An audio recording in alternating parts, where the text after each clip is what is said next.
আজ ব্লগ শুরুর প্রথমেই একটা কথা বলি, যেহেতু আমি আমার বাবার বাড়ি রয়েছি। দেখো বন্ধুরা, আমি কিন্তু একটা নিম্ন মধ্যবিত্ত ঘরের মেয়ে এবং একটা নিম্ন মধ্যবিত্ত ঘরেরই বউ। সুতরাং আমার ভিডিওতে আমি অতিরঞ্জকতা কিছু দেখাতে পারি না, কিংবা খুব দামি জিনিসপত্রও কিন্তু দেখাতে পারি না। আমি যেমন সাধারণ তেমনি সাধারণ জিনিসপত্র নিয়ে ভিডিওগুলো করি এবং সাধারণভাবেই তোমাদের সামনে সেগুলো উপস্থাপন করি।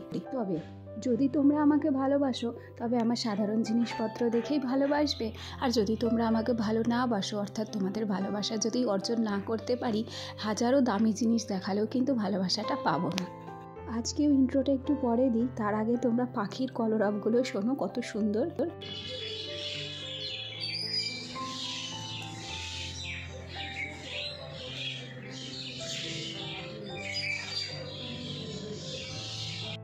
নমস্কার, কেমন আছো সবাই? আশা করছি সবাই খুব ভালো আছো, আর আমরাও ভালো আছি। রিমি সুজিত কাপল ব্লগের আরও একটি নতুন ভিডিওতে তোমাদের সবাইকে অনেক অনেক স্বাগত জানিয়ে আজকের ভিডিওটি স্টার্ট করছি, আর আশা রাখছি ভিডিওটি তোমাদের ভালো লাগবে। ওদিকে ঘুম থেকে উঠে সকাল সকাল এক কাপ চা খাবো বলে চাটা ছেঁকেছিলাম, কিন্তু বাড়িতে একটা মিস্ত্রি চলে আসায় মা বললো ওই চাটা তোকে আর খেতে হবে না, ওটা দিয়ে ওটা মিস্ত্রিকে দেবো, তুই আবার নতুন করে বানিয়ে নিস। ওদিকে একটু দুধ চা চাপিয়ে নিয়েছি, গতকালের দুধ ছিল। আর এদিকে সোনা এখনও পর্যন্ত ঘুমিয়ে আছে, সেই জন্য ভেবেছি ওর খাবারটা আগে আগে রেডি করে রাখি, কেন কি যতক্ষণে ও উঠবে ততক্ষণে খাবারটা একটু হলেও ঠান্ডা হয়ে যাবে। আর এই যে সেই হোমমেড সেরেলাকটা, লাস্ট পর্যায়ে সেরেলাকটা কিন্তু এরকমই দেখতে হবে, বাংলায় যাকে আমরা চাল ডালের গুঁড়ো বলি। আমি বেশ কয়েকদিন ধরে লক্ষ্য করেছি আমার ছেলে না সুজির পরিবর্তে এই চাল ডালের গুঁড়োটা খেতে বেশি পছন্দ করে। কেন কি বলতো, অনেক জিনিস দিয়ে চাল ডালের গুঁড়োটা তৈরি করা হয় এবং চাল ডালটা ভেজে বানানো হয়, সেই জন্য এর স্বাদটা না অনেক রকম হয়ে যায় জানো। ওদিকে সেরেলাক বসিয়েছি আর এদিকে দুধ চাটা বসিয়েছি।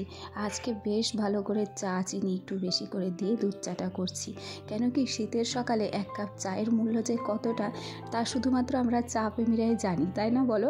আর যারা চা খায় না তারা কিন্তু জানে না। এই বিষয়ে ছোট্ট একটা গল্প বলি জানো। আমার যখন বিয়ে হয়েছিল, আমার শ্বশুরবাড়িতে এখনও পর্যন্ত কেউ চা খায় না। শুধুমাত্র যখন আমার শ্বশুর বাচ্চা ছিলেন, আমার শ্বশুর আর আমি চা খেতাম। লাস্ট পর্যায়ে উনি যখন মারা গেল, তখন আমি জানো চা খাওয়ার সঙ্গীটা হারিয়ে ফেলেছিলাম। একা একা চা খেতে খুব মন খারাপ করতো। তখন কি করতাম বলো তো, আমার দেওরকে ঘুম থেকে তুলতাম জোর করে। ঘুম থেকে তুলে ওরাও তো চা খেত না, জোর করে ওদের এক কাপ চা খাওয়াতাম, যে না আমার সাথে এক কাপ চা খাও, আমার আর একা একা চা খেতে ভালো লাগে না।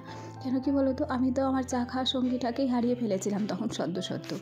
আর এই যে দেখো, সবেমাত্র আমার মা উনুনটা ধরিয়েছে, ভাতটা সবেমাত্র চেপেছে, এখনও তরকারিটা চাপেনি। কিছু মনে করো না, প্রথমেই বলেছি যে আমার ব্লগে অতিরঞ্জকতা কিছু নেই, যতটুকু যা আছে ততটুকু দিয়ে আমি ভিডিও তৈরি করি। চলে এসেছি ঘরে। আমার সোনা এখনও পর্যন্ত ঘুমিয়ে আছে, আর এই মুহূর্তে আমি ওর পাশে বসেই আস্তে আস্তে ভয়েস দিচ্ছি। আমি জানি না তোমাদের শুনতে কোনো প্রবলেম হচ্ছে কি না, তবে যদি শুনতে একটু অসুবিধা হয় আজকের দিনটা একটু মানিয়ে নিও প্লিজ। সোনা ঘুমিয়ে থাকতে থাকতে সবজিগুলো একটু কেটে নিয়েছিলাম, একটু গাজর কেটে নিয়েছি, একটু আলু কেটে নিয়েছি, আর একটু লাল শাক কেটে নিয়েছি। আর ওদিকে চাল আর ডালটাকে ভাবছি ভিজিয়ে রাখবো। তবে আজকেও ওকে খিচুড়ি খাওয়াবো না, আজকেও ভেবেছি ওকে একটু ভাতই খাওয়াবো, কিন্তু কি আমি লক্ষ্য করে দেখেছি খিচুড়ির চাইতে ভাতটা একটু ভালো খায়। চলো দেখো, আমাদের এই অহর গাছটায় অহরের ফল হয়েছে। প্রথমে একবার দেখিয়েছিলাম যখন শুধু গাছটা ছিল, তারপর দেখালাম যখন ফুল হয়েছিল, আর এখন দেখো অহরের ফল হয়েছে। আর এই ফলগুলোই বেশ কিছুদিন পর পেকে যাবে এবং সেখান থেকে কিন্তু আমরা বেশ কিছুটা পরিমাণে হলেও অহরের ডাল পাবো। গল্পে গল্পে কিন্তু দুপুর হয়ে গেছে। এই যে সোনার জন্য ভাত রান্না করে নিয়েছি, আর সাথে নিয়েছি একটু পাঁপড় ভাজা। কেন কি বলতো, আমার সোনা আবার ভাতের সাথে যদি একটু পাঁপড় ভাজা কিংবা একটু আলু ভাজা করে দিই তাহলে খেয়ে নেয়, শুধু ভাতটাও খেতে চায় না। এদিকে চলো তোমাদের একটা জিনিস দেখায়। এই যে মিস্ত্রিটাকে দেখছো, এই মিস্ত্রিটা এসেছে সেই সকাল 7টার সময়, আর এখন 1টা বাজে। শুধুমাত্র এই টিনের দরজাটা ওনাকে আমার বাবা করতে বলেছিল। সেই 7টা থেকে এসে 1টা পর্যন্ত উনি কিছুতেই এই টিনের দরজাটা করতে পারেনি। সমানে উনি চেষ্টা করে যাচ্ছে, কিছুতেই পারছে না। এই টিনের দরজাটা উনি কখন কমপ্লিট করেছে জানো? বিকেল 4টে। আদতে উনি চালাকি করে করলো না সত্যিই পারছিল না, সেটা কিন্তু আমরা কেউ ধরতে পারিনি। করিনি। ঘড়ির কাঁটায় এখন বাজছে 4:30। সোনা একটু 4:10 নাগাদ উঠেছে, সেজন্য খাওয়াতে সামান্য একটু লেট হয়ে গেল। এদিকে দুধটাকে গরম করে নিয়েছিলাম। আগে 500 করে দুধ নিত মা, এখন আবার 1 পোয়া করে দুধ নেয়, দুধটা একটু কম হয়ে যায়। ভাবছি কালকে থেকে আমি আবার 500 করেই দুধ নেব। আর ওই যে দেখো দূরে একটু চাঁদ দেখা যাচ্ছে।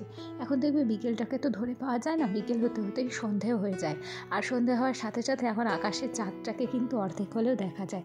বেশ ভালো লাগলো, সেই জন্যই তোমাদের সাথে শেয়ার করলাম। ওদিকে সোনার দুধটাও ঠান্ডা হয়ে গেছে, সোনাকে খাইয়ে দাইয়ে তারপর ভাবছি একটু যাব ঘুরতে। সত্যি কথা বলতে কি, বাবার বাড়ি এসে না খুব বিপদে পড়েছি বলতে ওখানে আমার কাজ করতে হতো, কষ্ট হতো ঠিকই, তবুও কিন্তু কি ব্লগের একটা বিষয়বস্তু খুঁজে পেতাম। বাবার বাড়ি এসে না ব্লগের কোনো বিষয়বস্তুই খুঁজে পাচ্ছি না। কাজ নেই তো, কাজ থাকলে তো তোমাদের সাথে শেয়ার করতে পারতাম।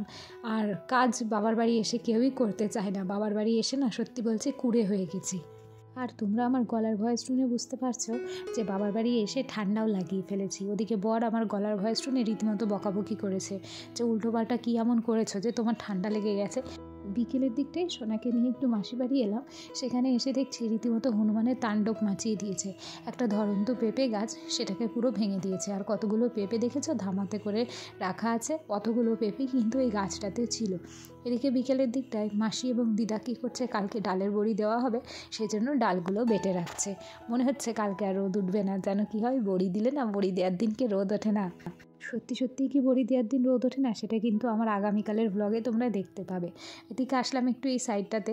এখানে একটা বাড়ি ছিল, এরা এখানে কেউ বসবাস করে না, সেজন্য বাচ্চারা এখানে খেলা করে। একটা মাঠের মতন পরিণত হয়েছে আর কি, তাছাড়া কিছুই নয়। ওদিকে সন্ধে হয়েছে, সোনাও একটু চা খাচ্ছে আমার সাথে, আর আমিও একটু চা নিয়ে বসেছি। চলো, এই ছিল আমার আজকের গল্প। আজকের ভিডিওটা তাহলে এখানেই শেষ করছি। দেখা হবে তোমাদের সাথে নেক্সট ব্লগে। ততক্ষণ পর্যন্ত তোমরা সবাই সুস্থ থেকো, ভালো থেকো।